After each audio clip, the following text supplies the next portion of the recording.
Hola, ¿qué tal? Mi nombre es Lucía Rangel, soy estudiante del Instituto Tecnológico de Tijuana en la materia de control estadístico de la calidad y veremos la unidad 1 que es herramientas estadísticas. Una de las primeras 7 herramientas de estadísticas son las hojas de verificación. Es también llamada hoja de control o hoja de chequeo y es un formato impreso de tabla o diagrama que se usa para registrar y compilar los datos mediante un método sencillo y sistemático, como la anotación de marcas asociadas a la ocurrencia de determinados sucesos. Y esta técnica de recolección de datos es una manera de uso fácil para que interfiera lo menos posible con la actividad de quien realiza el registro. En la mejora de la calidad se utiliza tanto en el estudio de los síntomas de un problema como en la investigación de la causa, en la recolección y análisis de los datos para probar una hipótesis. Un ejemplo es en una fábrica de muñecas que se llama Muñecas para Todos SL. Ha identificado que los defectos más comunes en el momento de la fabricación de un tipo de muñecas son 4. Para enumerarlos, la número 1 es la pintura movida de los ojos, el 2 sería cabello mal cosido, el 3 los brazos mal encajados, y la 4 sería otros, o sea que los otros no cuentan como errores de calidad enormes, por eso es que se suman todos y se ponen en un apartado distinto entre varios. Con el objetivo de recabar información para un plan de mejora, la empresa realiza una hoja de verificación en la cual tiene el objetivo de medir la frecuencia de cada problema detectado para así esforzarse en resolver estos problemas. El periodo de medición determinado es de una semana.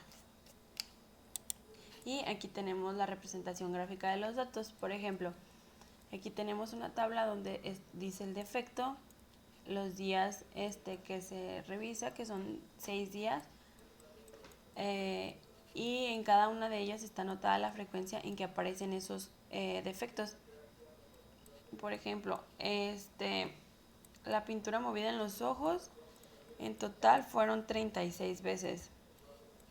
El cabello mal cosido fueron 8. Los brazos mal encajados fueron 32. Y los otros defectos, como son mínimos, solamente salieron uno que otro día y fueron solamente 4. El día con más defectos fue el día 5. Pero aquí estamos queriendo graficar los defectos para darnos cuenta con qué frecuencia. Por ejemplo, la pintura movida en los ojos pues es el más alto. Entonces aquí tenemos en la gráfica la primera columna que está por encima del 35, el cabello mal cosido, los brazos mal encajados es el segundo y pues los otros serían el cuarto. Esta gráfica pues la podemos hacer en Minitab. Más adelante en otros videos les explicaría cómo hacerla. Y vamos al siguiente punto, que es diagrama de Pareto.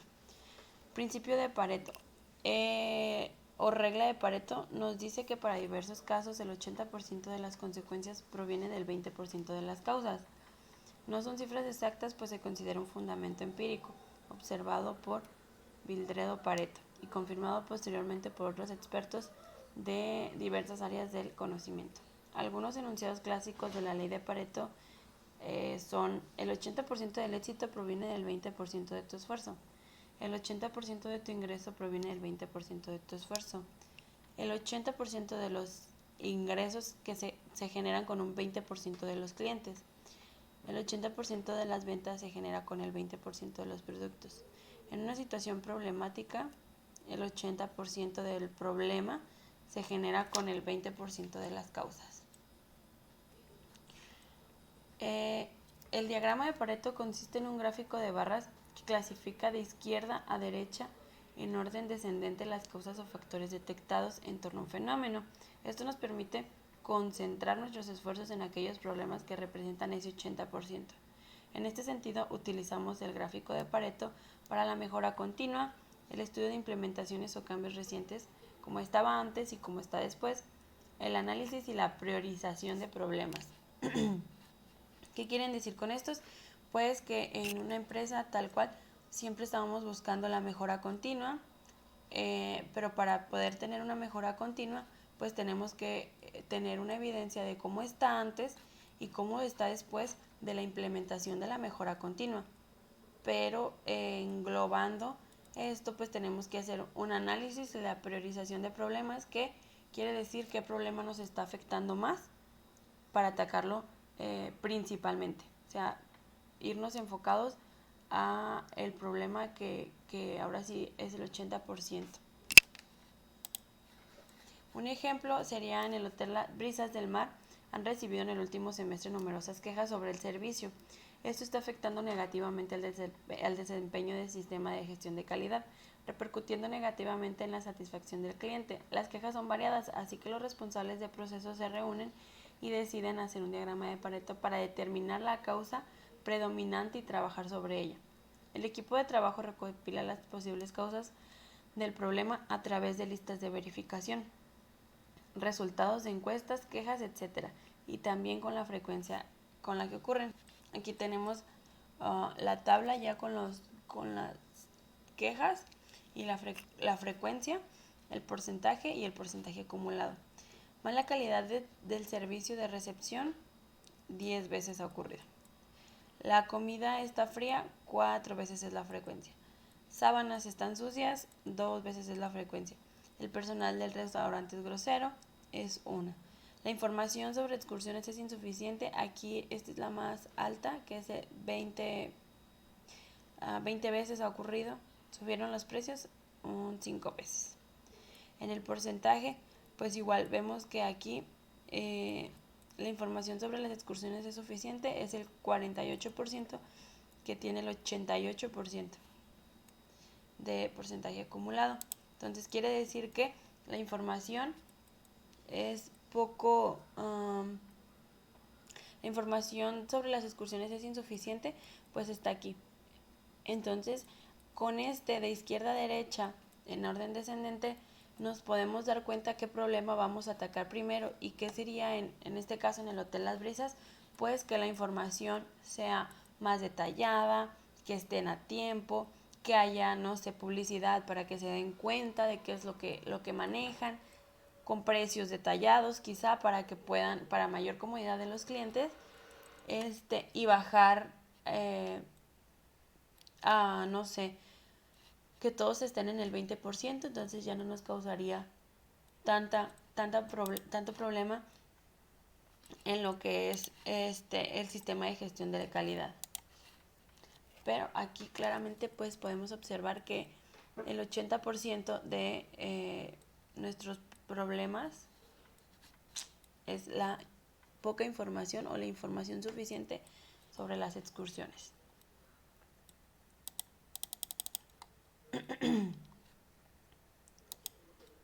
Un diagrama de causa y efecto. Se trata de una herramienta para el análisis de los problemas que básicamente representa la relación entre un efecto, que es el problema, y todas las posibles causas que lo ocasionan. El diagrama causa y efecto está compuesto por un recuadro que constituye la cabeza del pescado, una línea principal que constituye la columna y la de 4 a más líneas apuntando de la línea principal, formando un ángulo de 70 grados más o menos, que constituye sus espinas principales. Cada espina principal tiene a su vez varias espinas, y cada una de ellas puede tener a su vez 2 a 3 espinas menores más. Habitualmente los factores pueden estar predefinidos como 4M o 5M, incluso 6M, dependiendo del contexto. Bueno, aquí tenemos lo que nos decía efecto del problema. Efecto o problema es la cabeza del pescado, y las 5 M's, que es método, máquina, materiales, medio y mano de obra. Esta es la espina principal, que es el efecto del problema, y de aquí se deslindan las posibles causas. Puede ser por los métodos que estamos utilizando, por la maquinaria, los materiales, cómo lo estamos realizando y quién lo está realizando, que es esto que está aquí. Un ejemplo de esto sería: la torta se quema en el horno. al final de la espina principal está el medio, el medio por el cual está pasando el efecto o la causa, que es una cocina muy pequeña. Las personas, pues en este caso serían la mano de obra, que son los que están haciendo las tortas. Y aquí tiene un medidor mal instalado, que pues eso podría entrar también en maquinaria, porque pues no es algo que ellos controlen, o no precisamente los cocineros lo instalaron. Sí lo instaló una persona, por eso es que está aquí en mano de obra. Pobre capacidad de lectura, no puede entender recetas y barrera del idioma. Aquí en esto pues son impedimentos o errores muy humanos que pudiésemos tener al momento de realizar una actividad, que quizás el entrenamiento a la persona no fue el adecuado, por eso es que la mano de obra no está saliendo como nosotros esperábamos. El equipo puede ser un termostato roto, una falla en el horno, la válvula de temperatura errada, o sea que aquí las personas lean la temperatura, pero pues la válvula no es la correcta. Esto es el equipo o maquinaria. Los materiales: recipiente equivocado, error en el libro de cocina, instrucciones confusas, que aquí podemos ver que el error del libro de cocina, aquí vienen las instrucciones confusas o ingredientes incorrectos, que sería como otra de las razones por los materiales que están manejando, pues la torta se está quemando. Los métodos: mezclar sin revolver, el horno sin enfriarse del uso anterior a mayor temperatura, que sería precalentado por mucho tiempo. Estos dos son muy similares, puesto que no sabemos la demanda que tienen para estar haciendo tortas. Entonces llega un punto en el que el horno se calienta y pues no esperan a que se enfríe. Por eso es que la torta quizá está sobrecalentada ya cuando entra, y el tiempo pues no es el adecuado. Sería las causas. Se tiene que dividir, pues ya lo vimos ahorita tiene 5 M's, que es el medio, los métodos, la mano de obra, la maquinaria y los materiales. Son 5 M's. ¿Por qué 5 M's? Porque son las posibles causas donde nosotros podemos encontrar un error. No tenemos que identificar soluciones aún. En este diagrama tenemos que identificar primero las posibles causas. Por eso se llama causa y efecto. Para esto pues tenemos que analizar precisamente el problema, para después en cada una de estas en una tabla de Excel resolverlas y saber cuál es la solución para, por ejemplo, las personas. El medidor mal instalado, cambio de medidor. Pobre capacidad de lectura, no puede entender recetas y barrera del idioma, entrenamiento al personal. El equipo, todo esto se puede definir en una sola, que es revisar, no revisar, porque aquí ya lo estamos revisando, que esto ya, definitivamente, pues estos son posibles causas. Entonces hay que cambiar el termostato, hay que cambiar el horno si es posible, y la válvula de temperatura hay que sustituirla. Los materiales: hay que asegurarnos que los materiales sean los correctos, que las recetas sean correctas y que las instrucciones sean precisas, que no revuelvan al personal. Los métodos: buscar otros métodos para cocinarlo y sin cambiar el producto final. Y pues el medio, una cocina muy pequeña, pues ahí sí no afectaría tanto, porque pues se puede trabajar en una cocina pequeña con pocas personas. Entonces, a donde tendríamos que atacar pues sería a los factores que impiden más el desarrollo. El siguiente punto es el histograma. Un histograma es la representación gráfica en forma de barras que simboliza la distribución de un conjunto de datos. Sirven para obtener una primera vista general o panorama de la distribución de la población o de la muestra respecto a una característica cuantitativa y continua. En un histograma, el eje de las abscisas consiste del rango en el cual se encuentran los datos. Ahora las bases de los ángulos consisten de los intervalos en los cuales agrupamos dichos datos. Por otro lado, en el eje de las ordenadas tenemos más opciones dependiendo de estas opciones del tipo de histograma que tenemos. Un ejemplo de esto es, por ejemplo, de 0 a 10 tenemos 9 personas, de 10 a 20 tenemos 13, de 20 a 30 tenemos 19, de 30 a 40 tenemos 15, de 40 a 50 13, de 50 a 60 10, de 60 a 70 7, de 70 a 80 6, de 80 a 90 5 y de 90 a 100 3 personas. Aquí en el gráfico nos muestra el histograma. Aquí tenemos la frecuencia en la que tenemos la cantidad de personas, la frecuencia en las que se repiten, y aquí tenemos las edades. Vemos que las edades que más se repiten es entre 20 y 40. Tenemos un intervalo aquí de 9 años cada una. Por ejemplo, del 0 al 10, pues son 10 años. Del 10 al 20, aquí ya estamos repitiendo el 10. Entonces tendría aquí un intervalo de 9. El primero sería 10 y los demás intervalos serían de 9. Por eso es que aquí nos aparece de 20, 40, 60 y 80. Pero con esto nos podemos dar una idea, en base a los datos, de cuántas personas o cuáles son la mayor cantidad de personas, en qué edad están la mayor cantidad de personas. Eso es lo que quiere decir.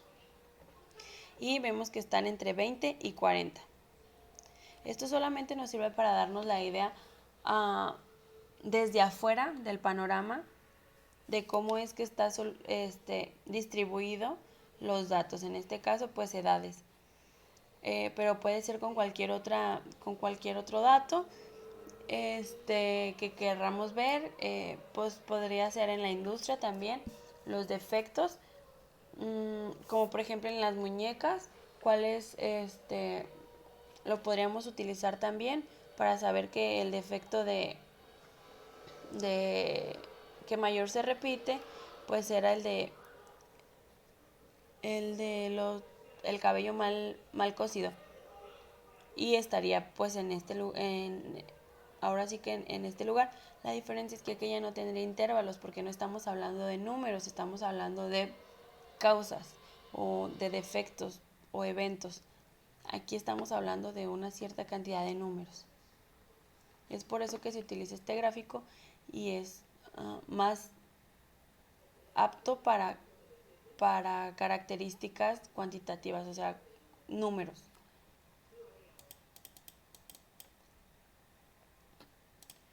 Un polígono de frecuencia es otro de las herramientas. Un polígono de frecuencias da la misma información de un histograma. Para esto graficamos un punto por cada clase del conjunto de datos, en donde la entrada de las abscisas se toma del valor del punto medio de la clase, y en las entradas las ordenadas tendrán el mismo valor que la altura del rectángulo. Al final unimos cada punto con su sucesor y antecesor. Bueno, aquí tenemos la frecuencia acumulada,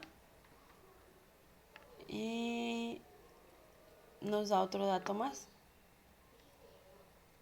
su sucesor y su antecesor. ¿Sale? O sea, aquí estamos las personas y aquí está el antecesor. Y lo graficamos de esta manera. Quiere decir que parte desde el punto 0 y se sube hacia la mayor barra, y va bajando. ¿Para qué es esto? Pues para darnos cuenta ahora sí del histograma que se muestra aquí, con qué frecuencia y cuál es el comportamiento del mismo.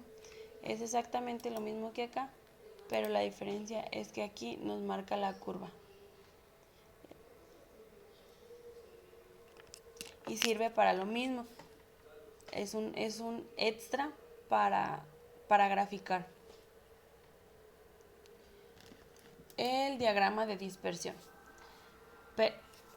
Perdón.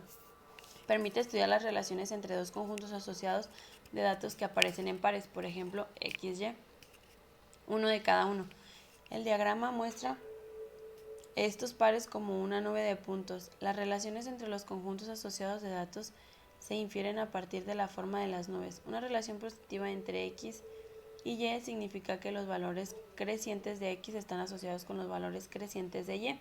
Una relación negativa significa que los valores crecientes de X están asociados con los valores decrecientes de Y.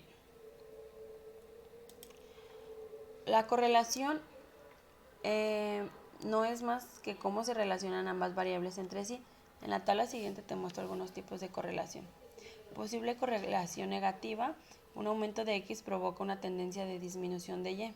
Correlación negativa. Un aumento de X causará una disminución de Y. Correlación positiva. Un aumento de X depende de un aumento de Y. Y la posible correlación positiva. Un aumento de X provocará una tendencia en aumento de Y. Y la correlación nula, sin correlación, el gráfico no sigue ningún tipo de tendencia, los puntos se encuentran totalmente dispersos. Ejemplo, una empresa de fabricación de jabón se plantea cambiar la composición de uno de sus productos utilizando una nueva materia prima. Antes de tomar una decisión, la empresa decide realizar un ensayo para estudiar la posible relación entre la utilización de dicha materia prima y el número de no conformidades. Para ello, analiza lotes con diferentes porcentajes de la nueva materia prima y toma los siguientes datos. Muestra 1, nueva materia prima, el porcentaje 1, producto no conformante a 10. Muestra 2, producto no conformante 5. Muestra 3 y así se va sucesivamente, pero aquí vemos que tiene la cantidad de productos no conformantes y el porcentaje en la nueva materia prima, o sea, el porcentaje que le agregaron de materia prima. Por ejemplo, aquí le agregaron 2.7% y tiene 2 de conformante. Si le agregan el 0.5%, pues tiene 16 y aquí vemos que tiene tendencia porque tiene 15. Entonces, para esto sirve la correlación. Si lo graficamos, pues obviamente nos va a tener una correlación porque dependiendo del porcentaje es la cantidad de, entre más porcentaje, menos producto no conformante. Entre menos porcentaje, más producto no conformante. Por ejemplo, podemos ver aquí que el 0.5 salieron 15, pero si le agregamos 4.3% sale 1, 5.1 sale 1. Entonces tiene una correlación, suponiendo que estas son las X y estas son las Y, sería una correlación positiva, ya que dependiendo de la correlación positiva es el aumento de las X en relación a las Y, o al revés, el aumento de Y es en correlación a las X que están aquí.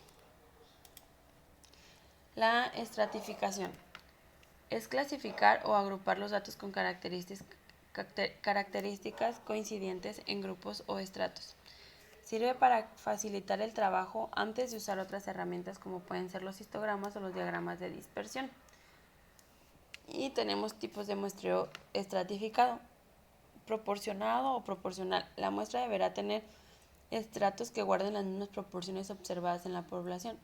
Un ejemplo es, estamos analizando la cantidad de autónomos en España que trabajan desde casa y hay 1 millón de personas en este segmento, 70% de mujeres y 30% de hombres. Estos son datos totalmente ficticios. Entonces, el 70% de mujeres pues serían 700,000 y 300,000 de hombres. En el uniforme en este caso, el tamaño de los estratos en la muestra no guarda la proporcionalidad con la población. Se define el tamaño de los estratos proporcionalmente a la desviación estándar de las variables objeto del estudio. Estrato de mujeres, 500. Estrato de hombres, 500. Y el óptimo respecto a la desviación. En este caso, el tamaño de los estratos en la muestra no guarda proporcionalidad con la población. Se define el tamaño de los estratos proporcionalmente a la desviación estándar de las variables objeto del estudio. Y el último tema es la probabilidad y capacidad del proceso. Sirve para distinguir la variabilidad natural o normal de fondo del proceso de la variabilidad especial provocada por eventos fortuitos con causa asignable. Gracias a ello se pueden detectar y corregir variaciones en los procesos que pueden afectar la capacidad del producto o del servicio, reduciendo las no conformidades que provocan reparaciones, reclasificaciones o desechos si son detectadas a tiempo, o evitando los problemas que lleguen al cliente final si no son detectadas. El control estadístico de procesos SPC y el cálculo de índice de capacidad de los procesos son técnicas aplicables a múltiples entornos profesionales, tanto de fabricación como servicios. ¿Qué quiere decir esto? Que la probabilidad y capacidad del proceso está para ayudar a que nuestro producto final vaya sin errores al cliente final. Se aplica bastante en el, ahora sí está involucrada 100% en el proceso, y son las inspecciones de calidad. Por ejemplo, revisar el material, que no venga dañado, que estén haciendo sus procesos bien, que otra cosa sería las condiciones en las que el operador o el proceso se está realizando, para que el producto final no se vea afectado. Esto nos evita pues las no conformidades o la reparación de nuestro producto antes de ser empacado. Pero cuando un producto ya está retrabajado, no tiene la misma calidad de un principio, ya que lo tenemos hecho para, por ejemplo, en mi empresa tenemos hecha las unidades de televisión, que es con lo que trabajamos, para un solo ensamble. Entonces, al momento en que a nosotros nos sale un defecto de calidad, pues se ve afectado. Aunque nuestras cantidades sean altas, las partes por millón en nuestras gráficas se ven muy afectadas, porque el producto ya no lleva la misma calidad que un producto que se va sin ningún defecto, gracias a las inspecciones que se realizan para reducir las no conformidades. Bueno, por mi parte fue todo. Estos fueron las 7 herramientas estadísticas. Más adelante, en las siguientes unidades, hablaremos más profundo de cada una de ellas y cómo las aplicamos en el trabajo. Muchas gracias.